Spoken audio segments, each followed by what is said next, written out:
Right, we're here at the cemetery on Memorial Day 2019, and there are many warriors, veterans of various kinds of war.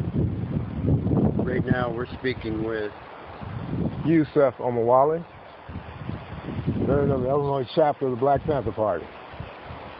And maybe you can tell us a little bit about what it's like to mobilize a community. For most folks that may not understand that Black Panthers were a community-based organization. Without a doubt. Well, it's a very heady experience when you get a community behind you. It's so many things that you thought that you could not do, and once the people turn out, you recognize that everything is possible.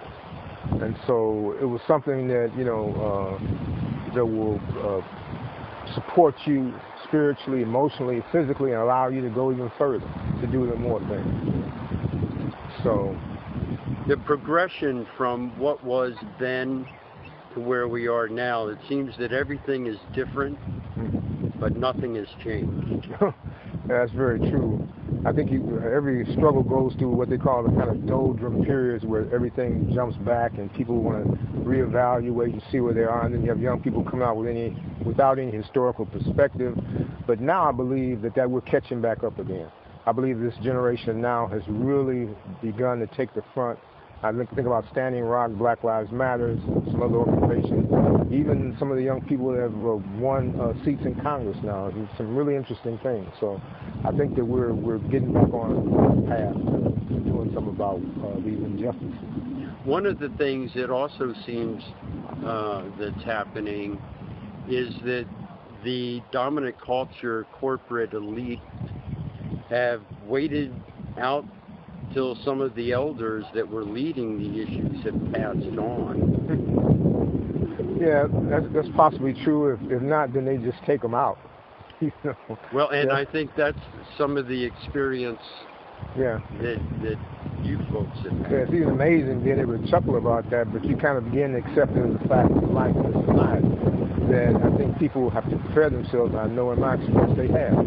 They talk about it and who they're going against.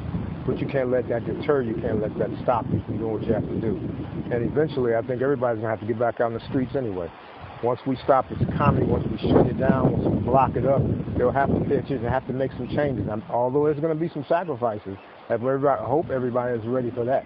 But we do have to get out there and stop this monster that's going on. Yeah. Now, you spoke about strategies. Maybe you could be a little more explicit about what you think it's going to take to slow down the momentum of this economic. Well, actually, I think we need some nonviolent troops.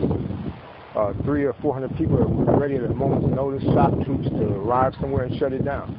We need to start doing more civil disobedience tactically and strategically to shut down certain parts of the economy and continue and build upon that. And if we don't have to disappear after a while. We just take over places. But we have to stop this economy. Otherwise, they're not paying attention. They don't care. They're projecting 20, 30, and 40, 50 years in the future about how they're going to extract oil from the earth, from the seas. And they're talking about how there's going to be a fabulous opportunity. The Secretary of State went on TV talking about a fabulous opportunity with the Arctic melting. Are you kidding me? So these people have no idea of what's going on. Do not care. And all the death and misery that this type of stuff is going to cause. So they have to be shut down, have to be stopped. Radically. Well, I think one of the ideas that I've been promoting is that we have our gatherings at the international airports. We have public transportation, we have bathrooms, there's food if you need it, and that would immediately have an impact. I really like that idea. I think that is a great idea. We could even start there. I think that's something we should work on. Every new moon and full moon gather at your local international transportation hub, and we'll start from there. And you quiet as kept, they make an incredible contribution to global warming too. All that gasoline they spend in these flights, So yeah, that's a great idea. It shows you the logical consequence of the profit motive going crazy. that they just do not care. I guess they believe they'll have their places on the moon or Mars or somewhere they can escape because they're destroying the planet. And when you know, for money, come on. So it's really crazy. And anybody that sees this that has a heart for life knows they have to be stopped because they're not going to stop themselves. They're definitely not going to stop themselves. They're about making money way into the next century. And once again, we're speaking with Yusef Omowale. What is contact information for the organizations that you work with today? Well, I'm still associated with a number of Panther brothers and sisters, and I'm sure they're online. I don't mess around too much. I'm kind of fearful of the NSA. Things I've heard about this, so I try not to put myself out there too much.